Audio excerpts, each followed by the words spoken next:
இந்த வீடியோல பார்த்தோன்னா, கேன்வா அப்படின்ற சாஃப்ட்வேர் பயன்படுத்தி எப்படி ஏஐ இமேஜ் வந்து ஜென்ரேட் பண்ணுறது அப்படின்னு பார்க்க போகிறோம். ஜஸ்ட் நீங்கள் கேன்வான்ற சாஃப்ட்வேர் பற்றி நிறைய தெரிஞ்சுக்கணும்னு நினச்சேன்னா, இதை பற்றி A to Z tutorial videos நம்ம சேனலில் இருக்குது. கேன்வா பிளேலிஸ்ட் வீடியோ ஃபாலோ பண்ணுங்கள். அப்படி இல்லைன்னா அதோட லிங்கை கீழே டிஸ்கிரிப்ஷன் கூட கண்டிப்பாக செக் பண்ணி பாருங்கள். ஜஸ்ட் நீங்கள் கேன்வான்ற வந்ததுக்கப்புறம் உள்ள இன்டர்ஃபேஸ் இப்படி தான் இருக்கும். நான் இப்போ பார்த்தேன்னா ஜஸ்ட் ஒரு ப்ரெசன்டேஷன் வீடியோஸ்க்கு வந்து அந்த ஏஐ இமேஜ் கிரியேட் பண்ணலாம்னு இருக்கேன்.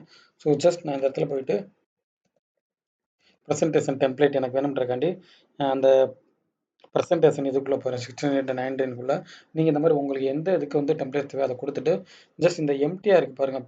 இது இந்த எம்டிக்குள்ளே நான் வந்து அந்த ஏஐ இமேஜ் வந்து இது பண்ணுவேன். இந்த மாதிரி நீங்கள் எம்டி இதோ இல்லை உங்களுக்கு எது தேவையோ அதை சூஸ் பண்ணிக்கோங்க.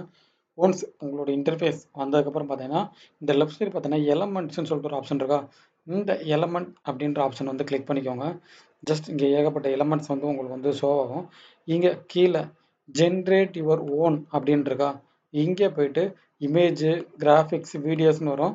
இப்போ நம்ம வந்து இமேஜ் தான் ஜென்ரேட் பண்ண போகிறோம். ஸோ உங்களுக்கு எந்த இமேஜ் வேணும், உதாரணத்துக்கு எனக்கு இப்போ பார்த்தீங்கன்னா ஒரு டாகோட இமேஜ் வேணும்னா இந்த இடத்துல போயிட்டு நான் டாக் அப்படின்னு டைப் பண்ணிவிட்டு ஜென்ரேட் இமேஜ் அப்படின்னு கொடுத்தேன்னா இந்த கேன்வான்ற சாஃப்ட்வேர் வந்து நமக்கு டாக் ரிலேட்டட் நிறைய இமேஜ் வந்து ஜென்ரேட் பண்ணி கொடுக்கும். இதில் ஒரு பியூட்டி என்னன்னு பார்த்தீங்கன்னா இந்த இமேஜ் பார்த்தீங்கன்னா காப்பிரைட்ஸ் கிளைம்ஸ் வராது.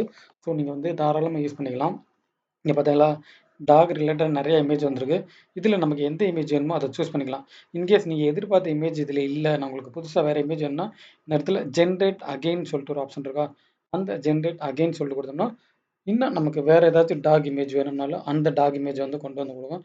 இதன் மூலமாக நம்ம வந்து பார்த்திங்கன்னா வேறு எதுவும் வந்து எடுத்துக்கலாம். இப்போ நான் ஜென்ரேட் ஆகி நமக்கு வந்து பாருங்கள் இமேஜஸ், ஜஸ்ட் அதுலேருந்து ஏதாச்சும் ஒரு இமேஜை பிக் பண்ணி இங்கே வந்து லோட் பண்ணிக்கிறேன். இப்போ நமக்கு ஜென்ரேட் வந்திருக்கு பாருங்கள். இதில் எந்த இமேஜ் வச்சுக்கலாம். அதாவது எனக்கு இப்போ இந்த டாக் இமேஜ் பிடிச்சிருக்குன்னா அதை நான் வந்து கிளிக் பண்ணால் போதும், எனக்கு ஆட்டோமேட்டிக்காக அந்த டாக் இமேஜ் வந்து இங்கே வந்துடும். ஸோ நான் அதை வந்து இங்கே சூஸ் பண்ணிக்கலாம். இந்த மாதிரி எனக்கு எங்கே வேணுமோ அதை நான் வச்சுக்கலாம். இப்போ எனக்கு இந்த டாக் இமேஜ் வேணும்னா இந்த டாக் இமேஜ் வந்து நான் சூஸ் பண்ணிக்கலாம். இப்போ டாக்னு உங்களுக்கு நான் இது பண்ணி காமிச்சேன். உங்களுக்கு இந்த மாதிரி எந்த இது வேணுமோ ஜஸ்ட் இந்த இடத்துல நம்ம ஆல்ரெடி இது பண்ண மாதிரி டைப் பண்ணேன்னா அந்த இமேஜ் வந்து ஆட்டோமேட்டிக்காக வந்துடும். இப்போ உங்களுக்கு வேறு ஏதாச்சும் இமேஜ் வேணும்னா அதை கொடுத்தேன்னாலும் அது ஆட்டோமேட்டிக்காக வந்துடும். ஒன்ஸ் இந்த இமேஜ்லாம் ஜென்ரேட் ஆகி முடிச்சதுக்கப்புறம் உங்களுக்கு தேவை அப்படின்னா ஜஸ்ட் இதை வந்து டவுன்லோட்ஸ் பண்ணுறேன்னா பண்ணிக்கோங்க. இந்த கேன்வா பற்றி ஃபுல் அண்ட் ஃபுல் தெரிஞ்சுக்கணும்னு வச்சுன்னா அதோட லிங்க் வந்து கீழே டிஸ்கிரிப்ஷன் கொடுக்குறேன். அந்த டுட்டோரியலில் ஏ டு இஜெட் கேன்வா ரிலேட்டடாக வீடியோஸ் போட்டேன். இப்போ லவ்ன்ற ஒன்று கொடுத்தோமா, இப்போ லவ் சம்மந்தமாக நிறைய இமேஜஸ் வந்து ஜென்ரேட் ஆகிட்டு பாருங்க. ஜஸ்ட் அதை கிளிக் பண்ணுற மூலமாக அந்த இமேஜஸ் வந்து எடுத்துக்கலாம். இப்படி தான் பார்த்தீங்கன்னா இந்த கேன்வான்ற சாஃப்ட்வேரை பயன்படுத்தி ஏஐ இமேஜஸ் வந்து ஜென்ரேட் பண்ணுறது.